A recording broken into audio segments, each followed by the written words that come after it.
세계 최강대국 미국의 심장부 백악관에서 20년간 일한 정책 분석관이 한국의 혁신적인 모습에 깊은 감동을 받고 충격에 빠졌습니다. 결국 그는 안정된 미국 생활을 뒤로하고 한국행을 선택하게 됩니다. 그가 발견한 한국의 매력은 무엇이었을까요? 지금 바로 들려드리겠습니다. 안녕하세요. 저는 백악관에서 20년간 정책 분석관으로 일했던 로버트 피터슨입니다. 제가 이렇게 제 이야기를 들려드리게 될 줄은 꿈에도 몰랐네요. 워싱턴 DC의 차가운 겨울 아침, 저는 늘 그랬듯 백악관으로 출근하고 있었습니다. 오랜 시간 이 길을 걸어왔지만 그날따라 백악관의 모습이 특별하게 느껴졌습니다. 매일 아침 제 책상에는 다양한 정책 보고서들이 수북이 쌓여 있곤 했습니다. 특히 아시아 지역의 경제, 사회 발전 동향을 분석하는 것이 제 주요 업무였죠. 솔직히 말씀드리면 그때까지만 해도 저는 한국을 그저 빠르게 성장한 신흥국가 정도로만 생각했습니다. 그날도 평소처럼 보고서를 검토하고 있었는데 한국의 디지털 혁신 사례를 다룬 자료가 제 눈길을 끌었습니다. 전자정부 시스템 공공 데이터 활용, 디지털 인프라 구축 등 다방면에서 한국이 이룬 성과가 놀라웠습니다. 처음에는 그저 과대평가된 보고서라고 생각했습니다. 하지만 각종 통계와 실제 사례들을 보면서 제 생각이 얼마나 편협했는지 깨닫게 되었습니다.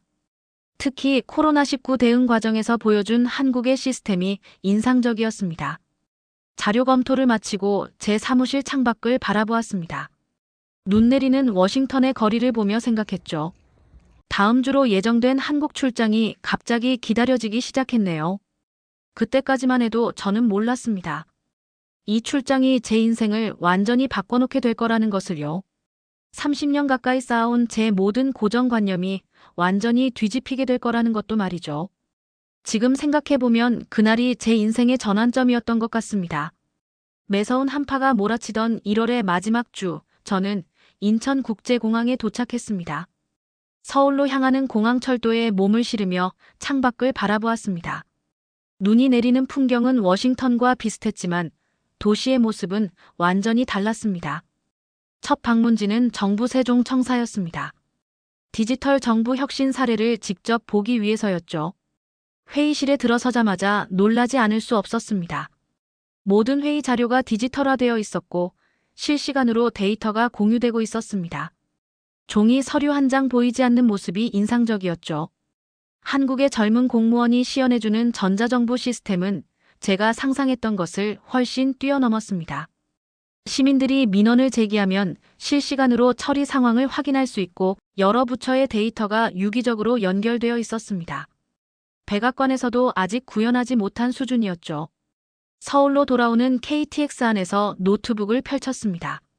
한국의 공공 데이터 포털에 접속해보니 누구나 쉽게 정부 데이터를 활용할 수 있었습니다.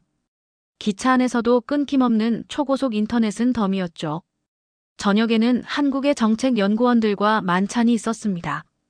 대화를 나누면서 더 큰 충격을 받았습니다. 그들은 단순히 선진국의 정책을 모방하는 것이 아니라 한국만의 독창적인 해결책을 만들어내고 있었습니다. 특히 인상적이었던 것은 코로나19 대응 시스템이었습니다. 데이터에 기반한 신속한 의사결정, 투명한 정보 공개, 시민들의 자발적 참여가 어우러진 K방역은 세계가 배워야 할 모델이었습니다. 호텔로 돌아와 창밖을 바라보며 생각에 잠겼습니다. 늦은 시간임에도 불구하고 밝게 빛나는 도시, 편의점에서 커피를 마시며 업무를 보는 직장인들, 안전하게 거리를 걸어다니는 시민들. 이것이 제가 알던 한국이 맞나 싶었습니다. 다음 날 아침 강남역 근처 스타트업 밸리를 방문했습니다. 젊은 기업가들의 열정과 혁신적인 아이디어들이 인상적이었습니다.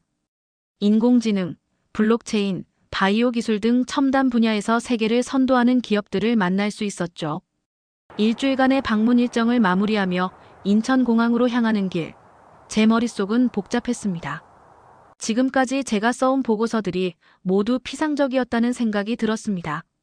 한국은 이미 많은 분야에서 미국을 앞서가고 있었고 그 격차는 더 벌어질 것 같았습니다. 워싱턴으로 돌아가는 비행기 안에서 저는 새로운 보고서를 작성하기 시작했습니다.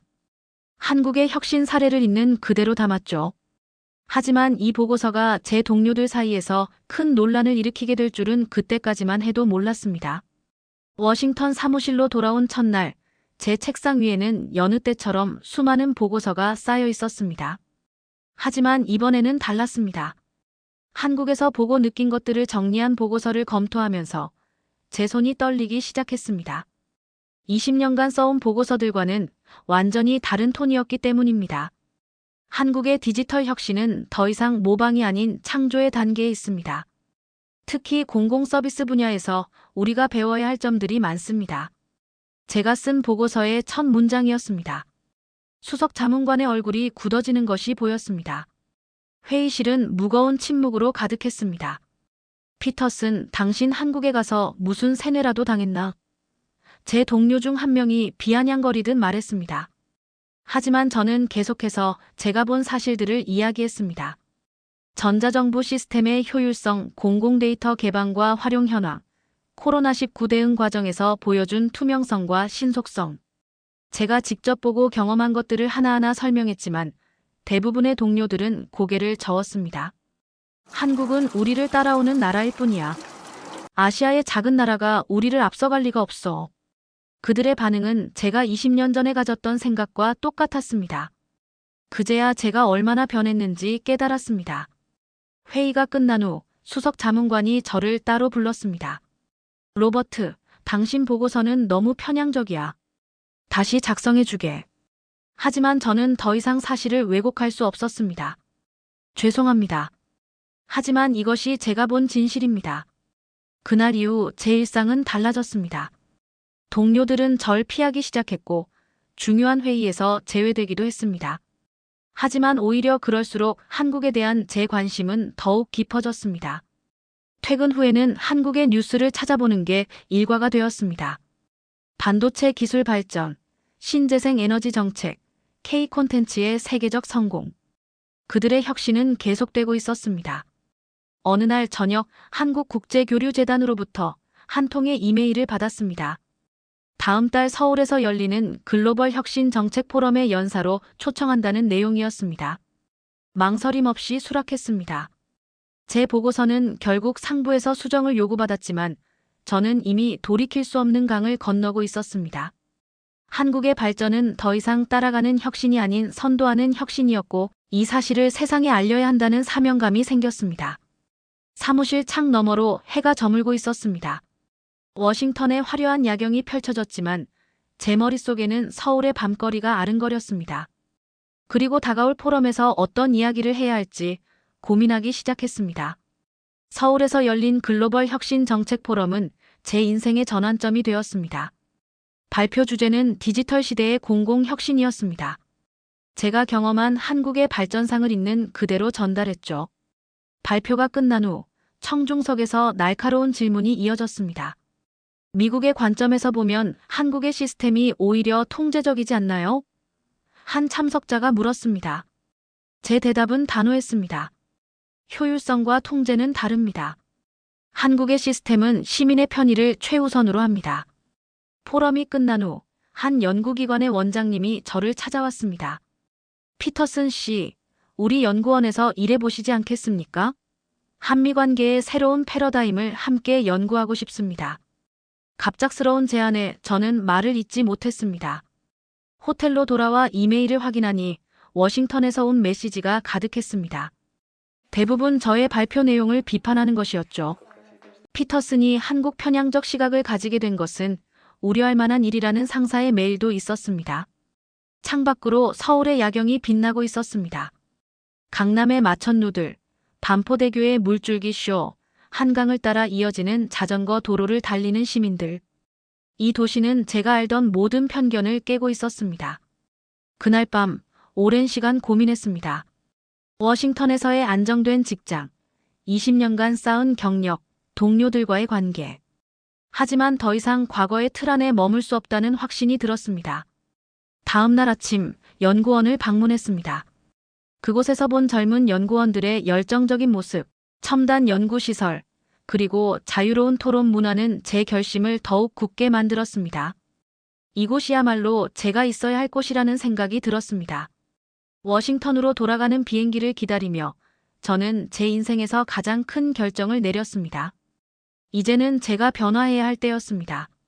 더 이상 관찰자가 아닌 참여자로서 한국의 혁신을 경험하고 싶었습니다.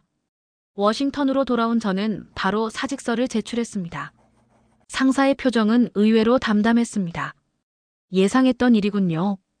한국에 푹 빠져 있다는 건 다들 알고 있었어요. 그의 말투에는 약간의 조롱이 섞여 있었습니다. 소문은 빠르게 퍼졌습니다.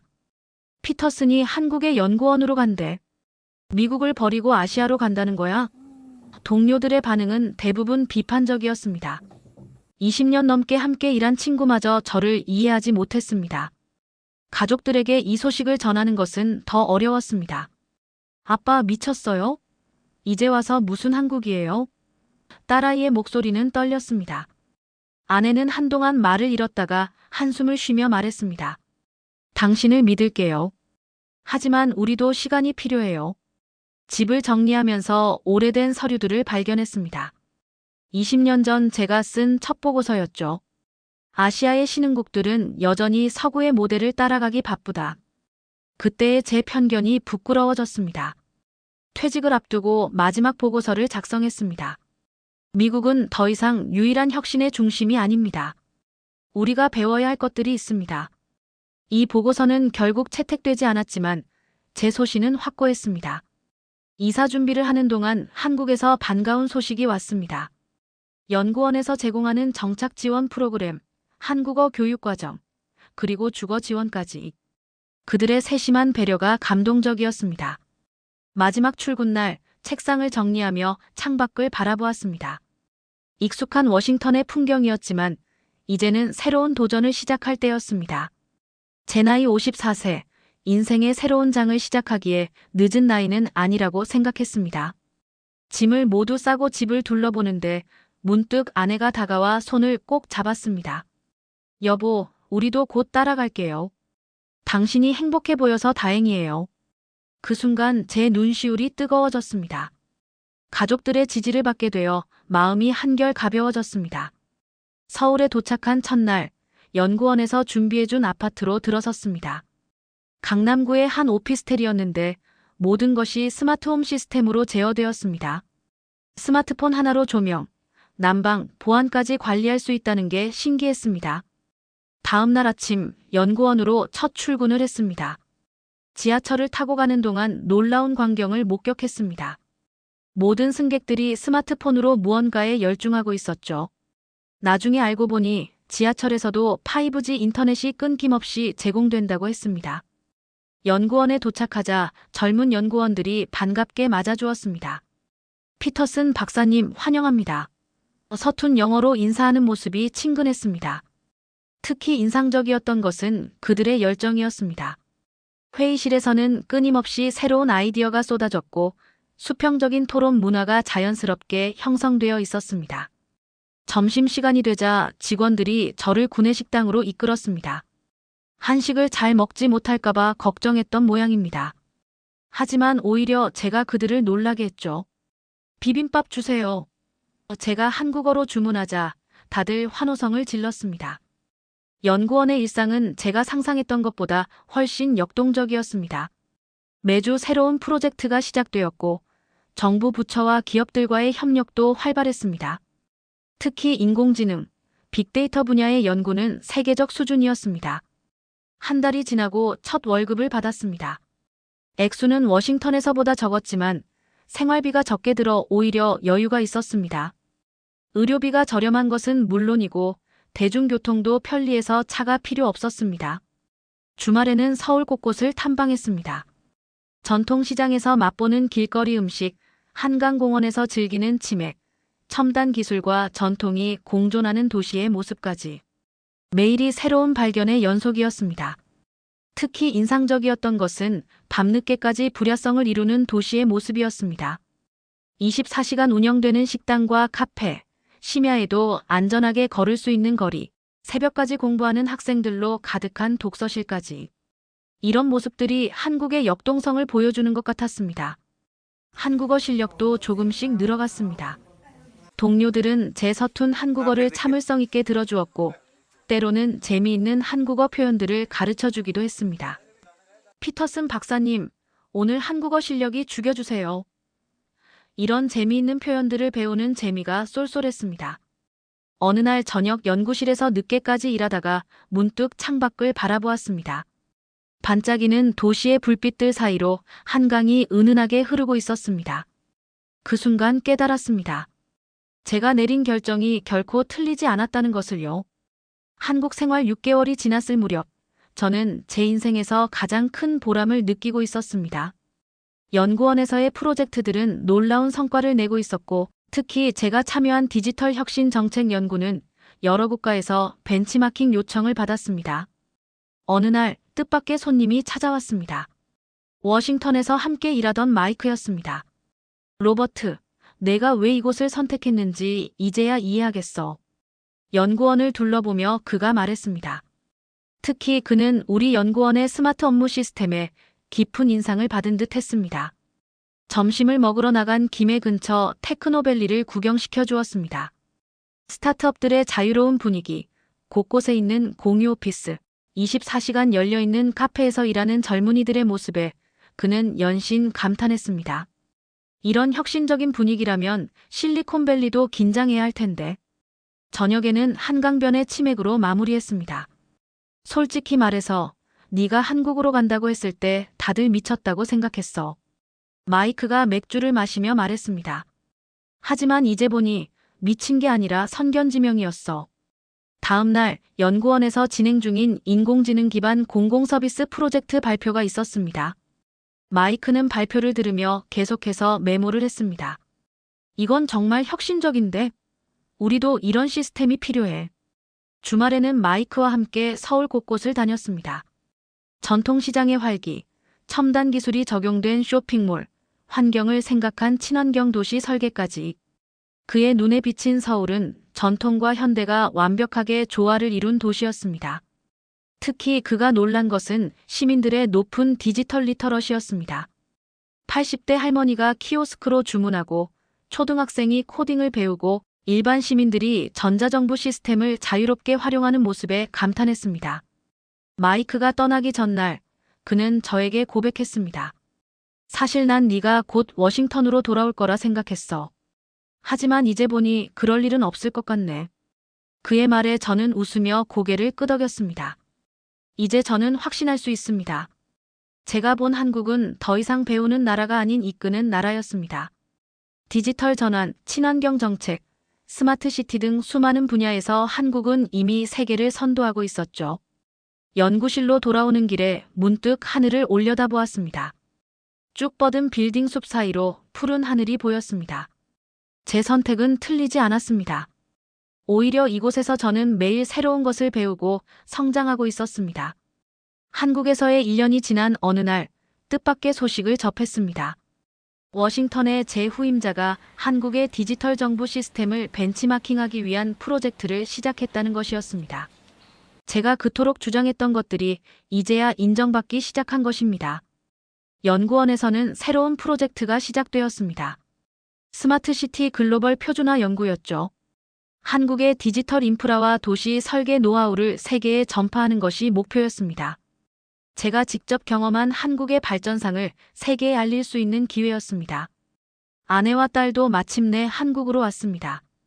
처음에는 걱정이 많았지만 그들도 곧 한국 생활의 매력에 빠져들었습니다. 특히 딸은 한국의 IT 기술에 깊은 관심을 보였고 현지 스타트업에서 인턴십을 시작하게 되었습니다. 주말이면 가족과 함께 한국의 여러 도시를 둘러보았습니다. 부산의 스마트 항구, 송도의 친환경 도시 설계, 대전의 과학단지까지 곳곳에서 한국의 혁신을 목격할 수 있었습니다. 제 한국어 실력도 많이 늘었습니다. 이제는 연구 발표도 한국어로 할 수 있게 되었죠. 동료들은 제 발음이 여전히 서툴더라도 한국어로 소통하려는 노력을 진심으로 응원해 주었습니다. 어느 날 연구원 원장님께서 제안을 하셨습니다. 한국의 혁신 사례를 다룬 책을 써보는 게 어떻겠냐고요. 외국인의 시각에서 바라본 한국의 발전상을 담은 책이라면 세계적으로도 의미 있는 작업이 될 거라고 하셨습니다. 이제 저는 매일 아침 연구실에 앉아 노트북을 펼치며 생각합니다. 제가 본 한국의 모습을, 제가 경험한 혁신의 현장을 어떻게 하면 세상에 가장 정확하게 전달할 수 있을까요? 이것이 제 새로운 도전이 되었습니다. 원고 집필을 마무리하고 며칠 뒤 한국에서의 새로운 변화가 시작되었습니다. 연구원의 AI 기반 도시계획 프로젝트에서 제가 총괄 자문을 맡게 된 것입니다. 외국인 전문가의 시각으로 한국의 스마트시티 발전에 기여할 수 있는 기회였습니다. 특히 놀라웠던 것은 미국의 반응이었습니다.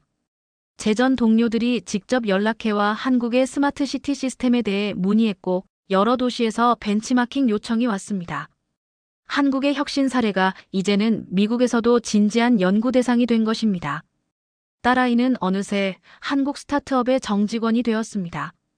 아내도 국제학교에서 영어를 가르치기 시작했죠. 우리 가족 모두가 이제는 한국에서 각자의 꿈을 이뤄가고 있었습니다. 지난주에는 뜻깊은 일이 있었습니다.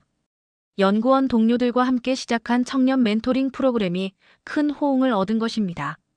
한미 양국의 경험을 나누며 젊은이들과 소통하는 시간은 저에게도 새로운 영감을 주었습니다.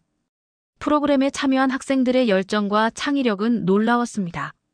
한국의 기술로 세계를 변화시키고 싶다는 그들의 당찬 포부에 오히려 제가 감동을 받았습니다. 이런 젊은이들이 있기에 한국의 미래가 더욱 빛날 것이라 확신했습니다. 저는 이제 확신합니다. 제가 2년 전에 내린 결정, 그리고 이곳에서 보낸 시간들이 제 인생에서 가장 가치 있는 선택이었다는 것을요. 한국은 여전히 발전하고 있고 저 역시 이곳에서 끊임없이 성장하고 있습니다. 매일 아침 연구실로 향하는 발걸음이 가볍습니다.